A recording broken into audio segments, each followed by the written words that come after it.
Rahimakumullah. Ma'rifat asma'illah al-husna, mengenal nama-nama Allah yang bagus-bagus itu akan menuntun kita kepada mengenal sifat-sifatnya yang mulia.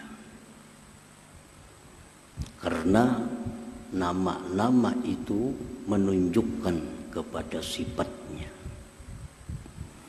Dan mengenal sifat-sifat Allah yang mulia itu akan membawa kita kepada ma'rifat zatnya yang maha mulia. Karena sifat itu menunjukkan kepada zat. Nah, ma'rifatullah, mengenal Allah di dalam hidup ini merupakan suatu impian. Nah, suatu impian bagi orang-orang yang mempunyai akal yang sihat, akal yang selamat. Allah Subhanahu wa ta'ala berfirman, "Wa ma khalaqtul jinna wal ins illa liya'budun."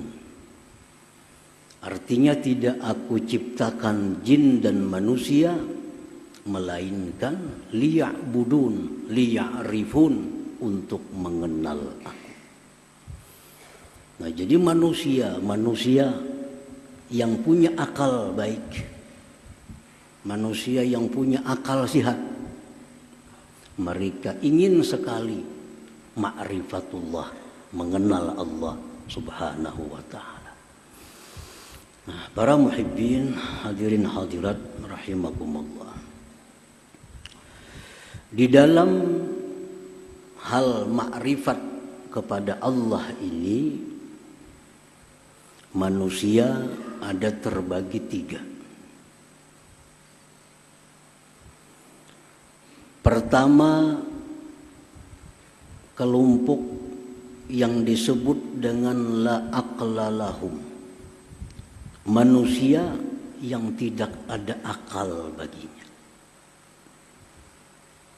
Artinya manusia cuma tidak ada akal. Nah, manusia seperti ini, mereka hanya kenal kepada makhluk. Kenalnya hanya kepada makhluk.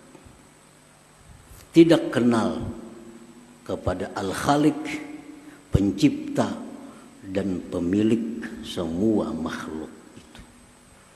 Nah, dia hanya kenal kepada makhluk, dia hanya melihat kepada makhluk, tidak kenal kepada pencipta, pemilik makhluk itu. Nah, manusia seperti ini disebut la aqla lahum, tidak ada akal bagi mereka. Seperti kambing. Seperti kambing. Kambing itu hanya kenal kepada pengembala. Kepada pengembala. Tidak kenal kepada pemilik kambing, tidak kenal kepada pemiliknya. Kambing hanya kenal kepada orang-orang yang memberi makannya, tapi kambing kada kenal kepada yang ampunnya.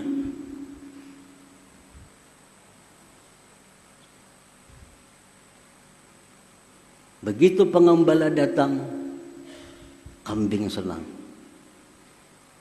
kambing beparak, kambing mendekat kepada si pengembala karena ini datang membawa rumput.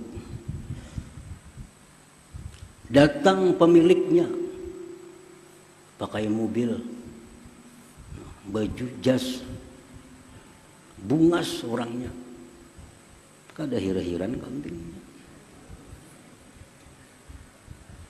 kada hira-hiran, dikawai kada hira-hiran, bahkan berjauh. Padahal ini ampunnya kambing, jarnya sembalihnya kambing itu. Cuma inya kada kenal. Kenalnya cuma pengembala. Bajunya cumpang-camping, selawarnya cumpang-camping. Kenalnya cuma itu. Karena itu yang tiap hari mendatangkan membawa makanan. Kada kenal pemiliknya. Dan kambing kada berusaha kenal kepada pemiliknya, kada perlu kenal. Nah itulah manusia yang hanya kenal kepada makhluk, tidak kenal dan tidak ingin kenal kepada Al-Khaliq, kepada pencipta. Itulah aqlalahum, tidak ada akal seperti kambing tadi. Muhibbin hadirin hadirat yang dimuliakan Allah. Manusia yang tidak ada akal ini keinginannya cuma dekat dengan makhluk. Keinginannya cuma dekat dengan makhluk. Keinginannya diperhatikan makhluk. Keinginannya jinak dengan makhluk. Kalaupun dia beribadah, sembahyang, bersedekah, tapi tujuannya agar dipuji oleh makhluk, agar makhluk simpati kepadanya, agar dipilih oleh makhluk. Andai kata calon misalnya, andai kata dia beribadah, karena dia hanya makhluk tahunya. Walaupun beribadah, tujuannya agar dipuji makhluk, dekat dengan makhluk, disayang oleh makhluk, dipuji oleh makhluk. Nah, manusia-manusia seperti ini di akhirat nantinya akan banyak mendapat kesulitan-kesulitan. Di akhirat akan banyak mengalami kesengsaraan karena dia tidak kenal kepada Al-Khaliq, kepada pencipta alam semesta ini. Nah, muhibbin hadirin hadirat yang dimuliakan Allah. Nah, kelompok yang kedua. Kelompok yang kedua ini disebut lahum aklun sakim. Baginya ada akal tapi akalnya sakit. Ada akal tapi kada sihat akalnya. Akalnya kada sihat. Orang kada sihat ini menyutih manis yang sepahit. Orang kada sihat. Ini akal ada tapi kada sihat.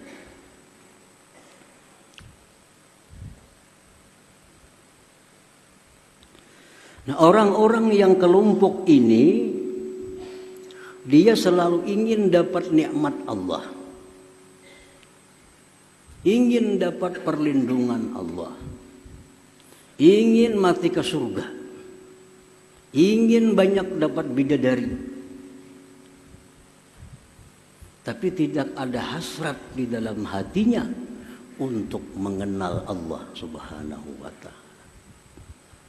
Kada ada tujuan, kada ada minat dalam hati untuk mengenal Allah. Yang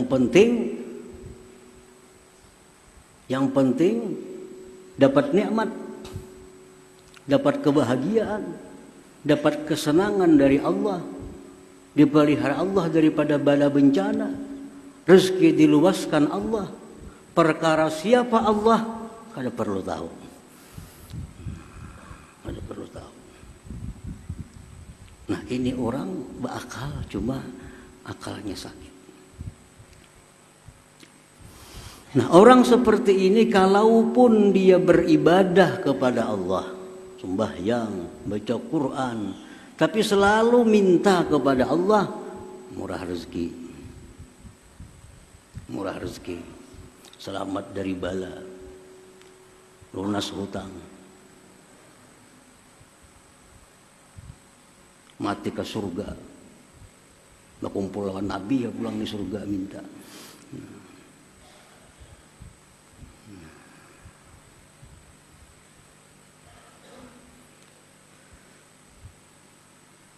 Hadirin hadirat yang dimuliakan Allah. Nah, kelompok yang kedua ini, andai kata dia mati masuk surga, maka dalam surga itu nantinya kesenangannya makan, minum, berpakaian yang indah-indah, bercinta dengan pasangan-pasangannya. Itulah kesenangannya di dalam surga. Ini kelompok yang kedua. Nah, kelompok yang ketiga disebut lahum aklun salim. Yang tadi sakim, ada ini salim. Orang yang bagi mereka itu akal yang selamat, akal yang sehat.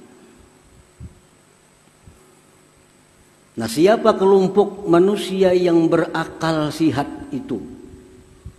Itulah kelompok orang-orang yang ingin kenal dengan Allah Subhanahu wa ta'ala, yang ingin dekat dengan Allah, yang ingin jinak dengan Allah.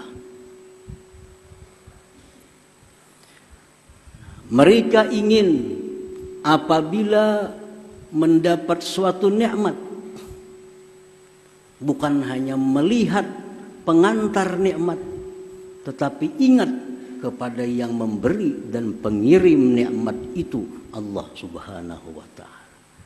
Nah, inilah orang yang punya akal sihat, selalu ingin tahu, ingin kenal siapa yang selama ini memberi aku rezeki, siapa yang selama ini yang menghidupkan aku, siapa yang selama ini memberikan keamanan, kelapangan kepadaku. Siapa itu? Nah, dia mencari, ingin kenal kepada orangnya. Nah, ini orang yang disebut aklun salim, punya akal yang sehat. Nah, hadirin hadirat yang dimuliakan Allah. Tiap hari kita dikirimi orang baras tiap hari. Bertahun-tahun sudah. Tiap hari dikirimi baras, iwak secukupnya. Kalau kita punya akal sehat, kita hendak tahu siapa nama ngirim ini. Baiknya pang tiap hari. Nah, itu akal sehat. Coba kan aja kita. Tiap hari buka lawang rumah, ada baras, ada iwak, ada amplop bisi duit. Saben hari ada. Pasti kita hendak tahu mana orangnya yang memberi ini. Nah, ini orang punya akal sehat. Kalau orang punya akal sakit, kada penting tahu siapa mengirim, penting makan ada. Entah ini kiriman orang itu, orang mana kada perlu tahu, penting makan. Itu akal sakit. Nah, orang yang punya akal sihat ini, kalaupun dia beribadah kepada Allah, yang dimintanya kepada Allah hanya satu, keridhaan Allah Subhanahu wa ta'ala. Ibtigha'a mardatillah, minta keridhaan Allah. Kada minta surga, kada minta kesenangan dunia, tapi yang dia minta adalah mardatik ya Rabb, keridhaan Engkau ya Allah. Hadirin hadirat yang dimuliakan Allah. Nah, kita berkumpul di sini membaca, membahas tentang Asmaul Husna.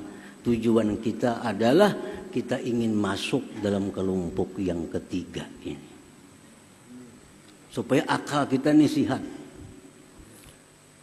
Nah, jadi kita pengajian ini tujuan kita satu, kita hendak kenal, hendak tahu siapa, bagaimana yang selama ini sangat baik kepada kita, sangat sayang kepada kita. Setiap hari kita dapat nikmat pemberiannya itu. Nah, melalui Asmaul Husna itu akan menuntun kita untuk mengenal Allah Subhanahu wa Ta'ala. Nah, hadirin hadirat yang dimuliakan Allah, Rasulullah sallallahu alaihi wasallam bersabda, innalillahi tis'atan wa tis'ina isman mi'atan illa wahida man ahsaha dakhalal jannah, akhrajahul Bukhari wa Muslim. Bahwa Allah mempunyai 99 nama, 100 kurang 1. Siapa yang ahsaha, siapa yang memeliharanya, maka dia akan masuk surga. Pengertian memelihara sudah dijelaskan, artinya menghafal, memahami, dan mengimani. Satu persatu Asmaul Husna kita hafal, kita paham, kita beriman. Bila mampu demikian, Rasulullah menjamin dakhalal jannah, masuk surga. Al-ula min asma'illah al-husna, yang pertama daripada Asmaul Husna itu Allah. Itu yang Allah, la ilaha illallah Muhammadur Rasulullah, la ilaha illallah Muhammadur Rasulullah, la ilaha illallah Muhammadur Rasulullah, la ilaha illallah. Al-Fatihah. Ya kanam. Shiratal ladzina an'amta 'alaihim. Ya ayyuhar rajuna minhu syafa'atan sallu 'alaihi wa sallimu taslima.